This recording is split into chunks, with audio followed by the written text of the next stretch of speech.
kwa nini ulitangaza wakati unajua kabisa sio kura halisia? Hii alilidhalilisha taifa. Habari za leo wa Tanzania. Ndugu mtangazaji, pia habari ya kwako. Ninayo furaha kubwa tena kuja leo mahali hapa kwa ajili ya kuja kuzungumza mambo machache, hasa yale ambayo yanaonekana kwamba imekuwa ni changamoto kwa taifa letu. Nimepokea simu nyingi wakiuliza maswali mengi ya kwamba mbona tumekuwa kimya, hatuelezi kile kilichotokea tarehe 29. Nikaona leo nije mahali hapa ili tuweze kuzungumza kidogo, kwa ufafanuzi kidogo, nani anayetakiwa kulaumiwa na nani ambaye hatakiwi kulaumiwa. Tukumbuke ya kwamba tunayo katiba. Katiba hii ni katiba ya Jamhuri ya Muungano wa Tanzania. Na katiba hii iliundwa mwaka 1977.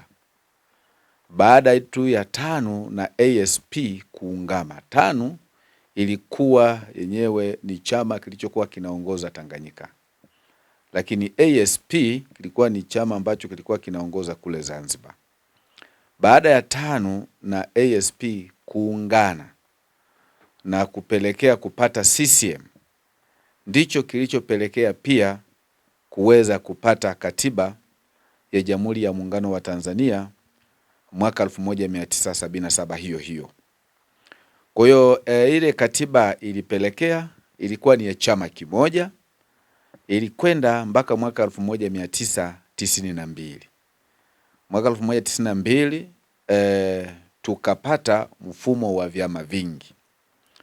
Tangu hapo malalamiko yamekuwa ni mengi juu ya katiba ya Jamhuri ya Muungano wa Tanzania.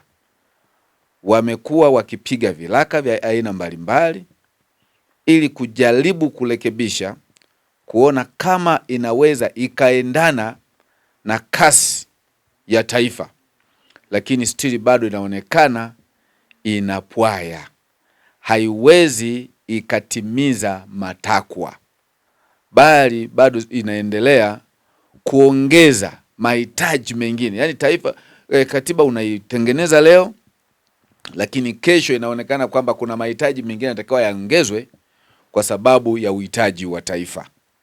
Kwa hiyo tangu mwaka 1995 tulipoingia kwenye vyama vingi, wakati serikali tulipoingia kwenye uchaguzi ulikuwa ni uchaguzi wa mfumo wa vyama vingi.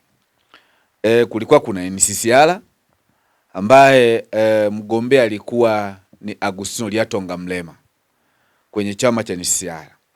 Lakini pia tulikuwa tuna chama kama kina Momose Cheyo nao waligombea kwenye kinyang'anyiro cha urais.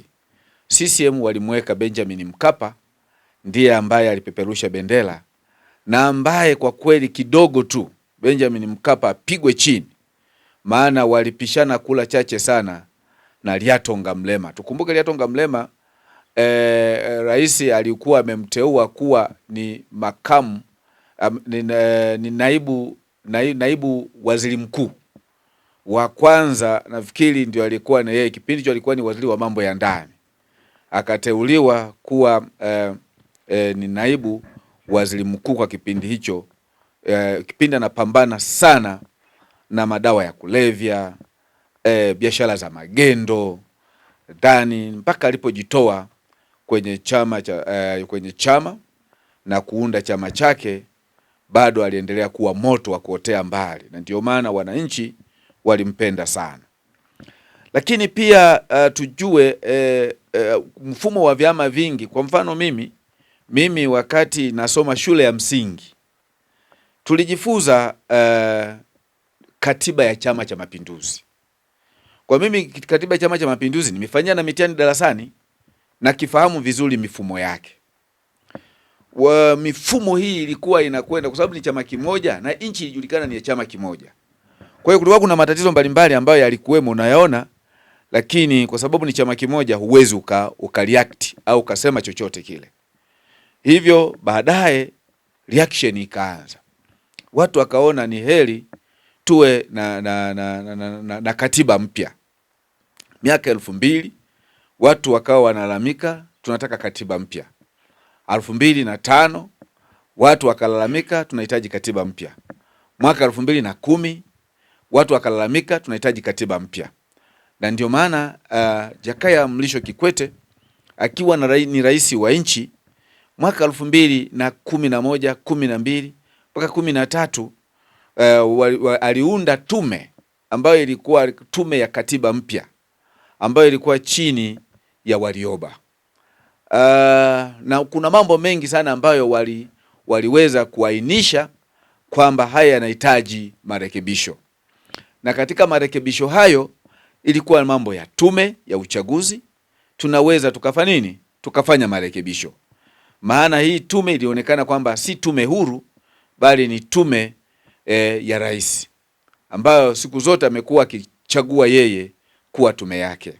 Hata mwaka 2024 nafikiri aliposema iitwe tume ya uchaguzi, tume huru ya uchaguzi, still bado imekuwa ina mfumo ule ule wa zamani. Yaani hakujabadilika kitu chochote kile, kwamba sasa ni jina tu liloitwa, labda na eneo ambalo ilikuwa ofisi, labda wakapeleka ofisi sehemu nyingine, lakini tume, mfumo ni ule ule, muundo ni ule ule, ilivyokuwa mara ya kwanza ndivyo ilivyo sasa. Lakini sio kwamba malalamiko haya yalianza leo, hapana. Kipindi Magufuli anaingia madarakani bado malalamiko yaliendelea, kwa sababu ile tume ya uchaguzi, ile tume ya katiba ambayo ilikuwa inatakiwa itoe majibu kwamba tunahitaji katiba ya namna gani, ilikwamia njiani. Na ilikwamia njiani baada ya kuona kwamba CCM walipoona kuna mambo mbalimbali ambayo ile tume ya Warioba iliyaweka, wao hawakataka, wakashindwa kukubaliana nayo. Na hivyo ukitafuta hotuba za Kikwete alisema hivi ya kwamba Warioba alienda kututengenezea njia, lakini sio kila kilichomo mule ndani tunaweza tukakifanyia kazi. Tunaweza tukapata mwanga, lakini tukawa tunatengeneza cha kwetu. Yani bunge litengeneze cha kwao kama tume ambayo ilijigeuza kuwa ni tume ya katiba, tume ya katiba, lakini ilikuwa ni bunge, na waliongezewa wajumbe wachache mule ndani ili waonekane kama ni tume ya katiba, tume ya katiba mpya. Kwa hiyo walikataa mambo mengi nisachi, kwa sababu pia kulikuwa kuna vyama vya upinzani ambavyo vilikuwa mle ndani, ambavyo vilikuwa vinaona mengi zaidi kuliko walio wengi walivyokuwa wanaona.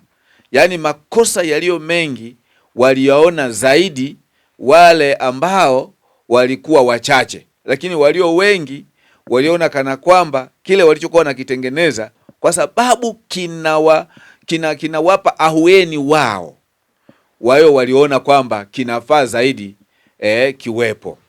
Ndipo ilipofika sehemu wakaamua kwamba kama hali yenyewe ndo hii, basi ni heri twende tuipeleke kwa wananchi, na hivyo mchakato ukakwamia hapo.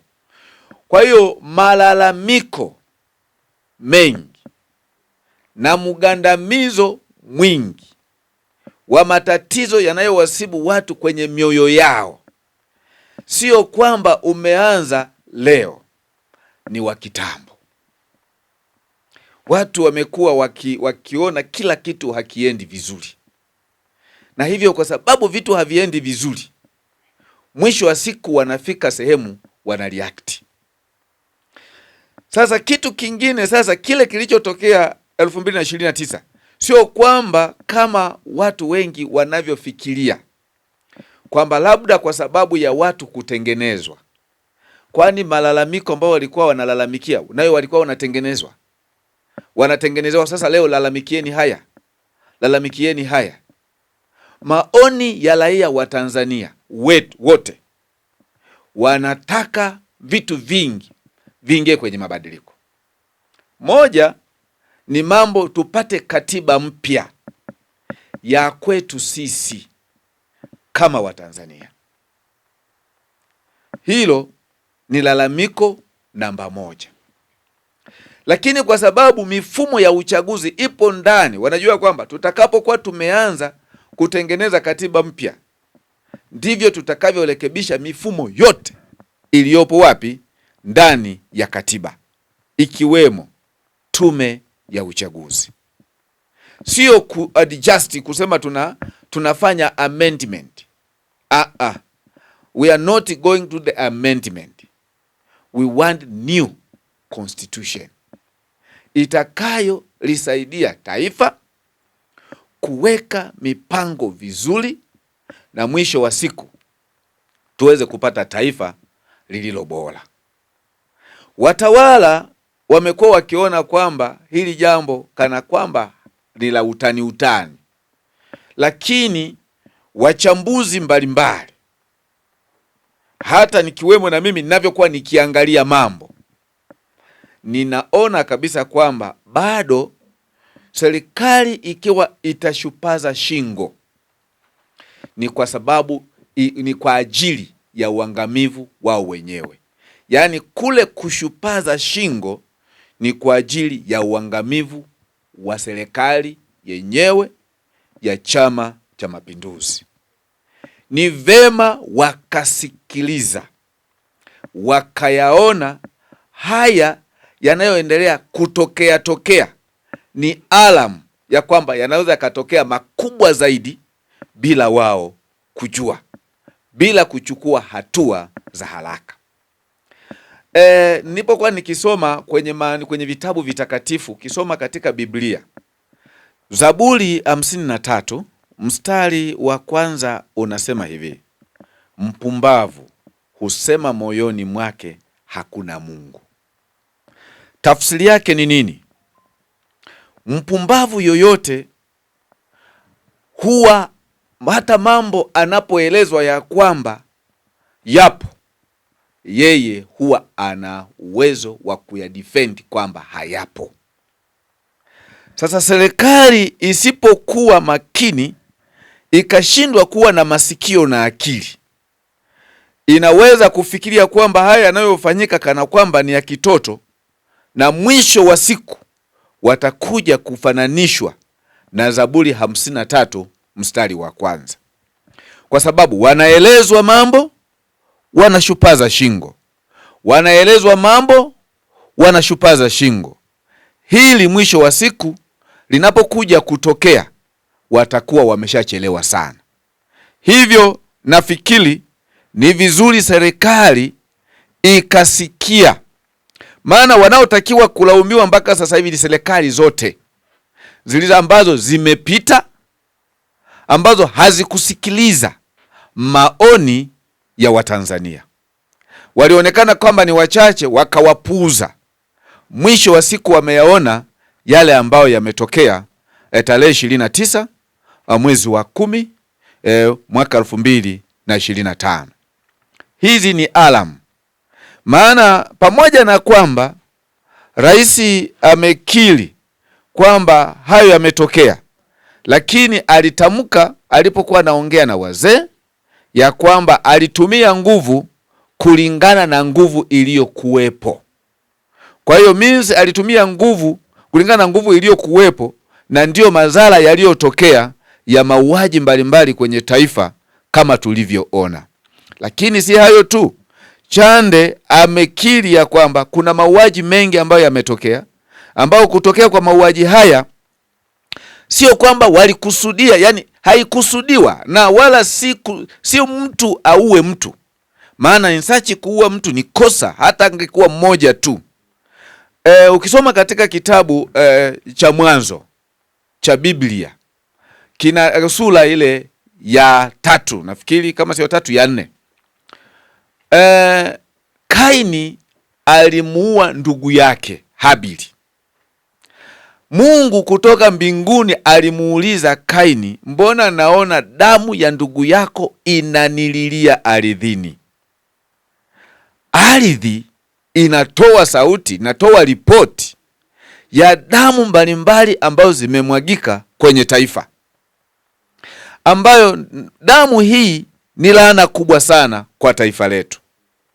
tunaweza tukajifariji ya kwamba si wachache tu, lakini wachache hao, je, walitakiwa kufa?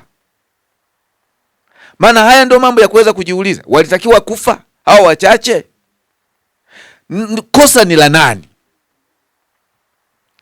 Kosa linaweza kawa aidha ya yule aliyetuma, aliyethubutu kuruhusu haya mambo yaweze kutokea kwenye taifa. Siku moja niliwahi kusema hivi ya kwamba, nafikiri kwenye kipindi hapa niliwahi kusema kwamba shida sio rais, ila shida ni kiti kile cha urais. Kiti cha urais mara nyingi sana kinawafanya watu kuwa wenda wazimu.